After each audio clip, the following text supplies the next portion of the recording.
আপনি যদি পঞ্চায়েতে উপস্থিত না হন, রায় কিন্তু সোজা ইন্দিরার দিকে যাবে। অমরনাথ বাবু, হ্যাঁ কর্তামা, আপনি একদম ঠিক কথাই বলেছেন। এই ব্যাপারটা খুব জটিল, এতে এভাবে মীমাংসা করা সম্ভব না।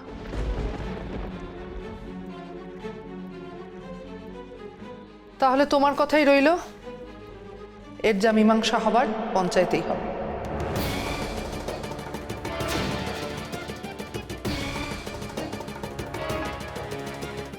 অমরনাথ বাবু, এনারা দুজনের কেউই আমাদের গ্রামের নন, কিন্তু আমার কাছ থেকে ওনারা সাহায্য চেয়েছেন। তাই আমার মনে হয় যে পঞ্চায়েতের শুনানিতে দুই গ্রামের পঞ্চায়েত প্রধানেরই উপস্থিত থাকা দরকার, তাহলেই সঠিক সিদ্ধান্ত নেওয়া যাবে। আচ্ছা আচ্ছা কর্তামা।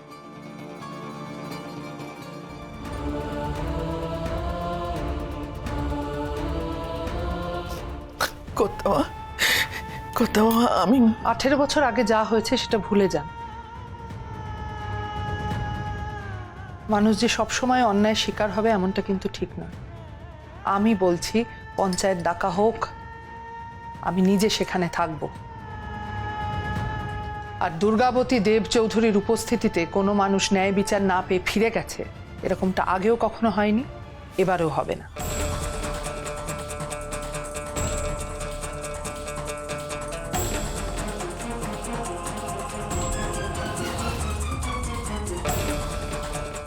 আরেকটা কথা মাথায় রাখবেন অন্নপূর্ণা, ইন্দিরা যে কথাগুলো বলল সেগুলো কিন্তু আমার মাথায় থাকবে। সুতরাং আপনি যদি পঞ্চায়েতে উপস্থিত না হন, রায় কিন্তু সোজা ইন্দিরার দিকে যাবে।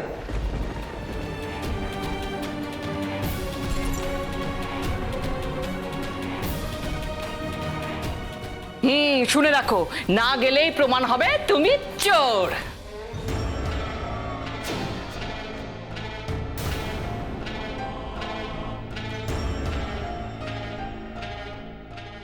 তাহলে নিশ্চয়ই বুঝতে পারছেন, হয় 10 লাখ টাকার পুরোটাই আপনাকেই জোগাড় করে যেভাবে হোক ইন্দিরাকে ফেরত দিতে হবে, অথবা এই বাড়ি হোটেল সব ছেড়ে মেয়েদেরকে নিয়ে বেরিয়ে যেতে হবে।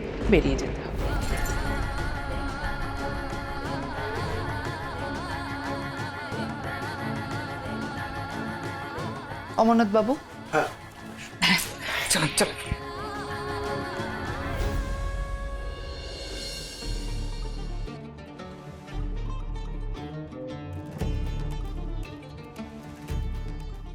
বৌদির বই না হয়ে গেছে, এবার কিন্তু চলেও যাবে। উফ, তুমি কি ভাবছো বলো তো ওস্তাদ, যাও না যাও। যাবো?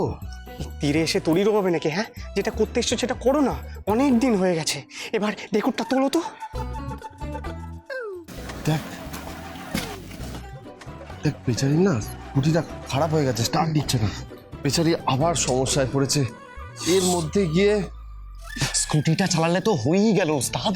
তোমার স্বামী ও না নিয়ে চলে যাবে আর তুমি কপাল চাপড়াবে, এসব ভেবো না। তুমি যাও। বলছি স্কুটিটা স্টার্ট হচ্ছে না। না, স্কুটিটা স্টার্ট হচ্ছে না। এরকম মাঝে মাঝে সমস্যা হয়, আবার ঠিকও হয়ে যায়। আজকে আবার মনে হচ্ছে খারাপ হয়ে গেছে। আমি একটু দেখবো? হ্যাঁ, মানে আমি টুকটাক সারাতে পারি। আমার না খুব তাড়া আছে, আমাকে তাড়াতাড়ি বাড়িতে যেতে হবে, একটু এমার্জেন্সি। হ্যাঁ, হয়তো সেরকম কিছু হয়নি, চট করে হয়ে যাবে, একবার দেখে নেবো। আমাকে একটা হেল্প করবেন?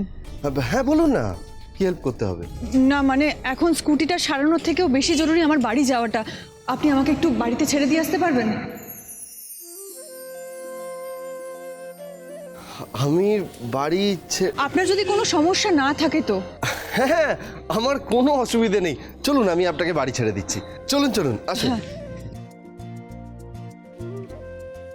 আসুন। এই গাড়িটা কি আপনার?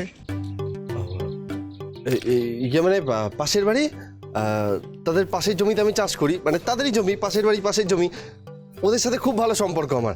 ওদের গাড়ি মানেই তো আমার গাড়ি না। ও, আপনাকে অসংখ্য ধন্যবাদ রাজা। এইভাবে যদি আপনি সাহায্য না করতেন তাহলে। আচ্ছা, স্কুটিটা কি ওখানেই রাখবো নাকি? না না, ওখানে রাখবেন কেন? চাবিটা আমায় দিন, চাবিটা দিন। এই এদিকে শোন শোন শোন, বলছি এনে চাবিটা নে। হ্যাঁ হ্যাঁ এটা ওনার গাড়ি, ওনার স্কুটি, ওটা ঠিকঠাক করে সারিয়ে বাড়িতে পৌঁছে দিবি, ঠিক আছে? কোনো যেন অসুবিধা না হয়। যা, আসি হ্যাঁ আপনি বসুন।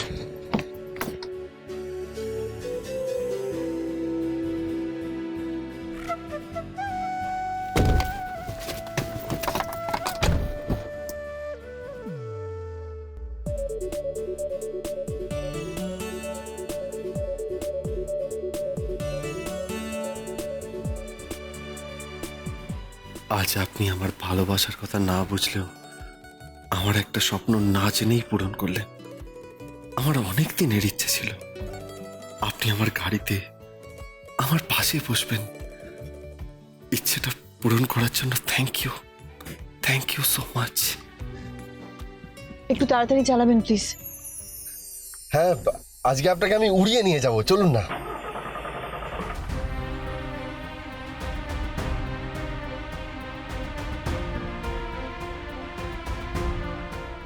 ছুটকি আমাকে খুলে সেভাবে কিছু বললো না ঠিকই, কিন্তু বড় কিছু ঘটেছে। টেনশন হচ্ছে খুব। আপনি একদম চাপ নেবেন না, আমি ফিফথে আছি। কি? মানে ফিফথ গিয়ারে, আমি এক্ষুনি পৌঁছে যাব, আপনি বসুন।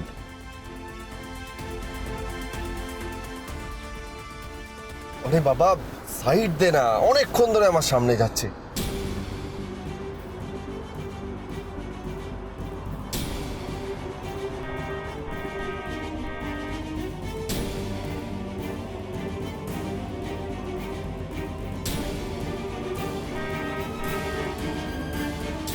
দিয়ে দিয়েছে সাইড, এবার ওভারটেক করুন তাড়াতাড়ি। হ্যাঁ হ্যাঁ, যাচ্ছি।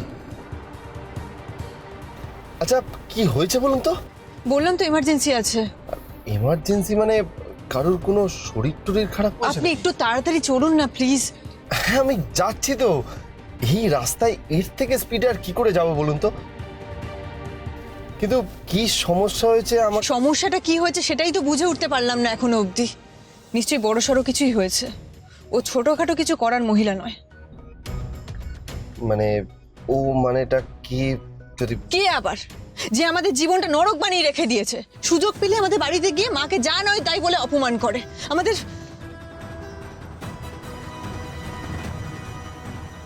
ইন্দিরা, ওকে আমরা বাড়িতে গিয়ে শাসিয়ে এসেছিলাম, ওয়ার্নিং দিয়ে এসেছিলাম। আমাদের বাড়ির আশেপাশে ওকে দেখলে ওকে কোর্টে টেনে নিয়ে গিয়ে শিক্ষা দেব। তারপর আবার কি? কুকুরের লেজ সোজা হয় না। আমি এখনো ভাবতে পারছি না ওখানে কি হচ্ছে।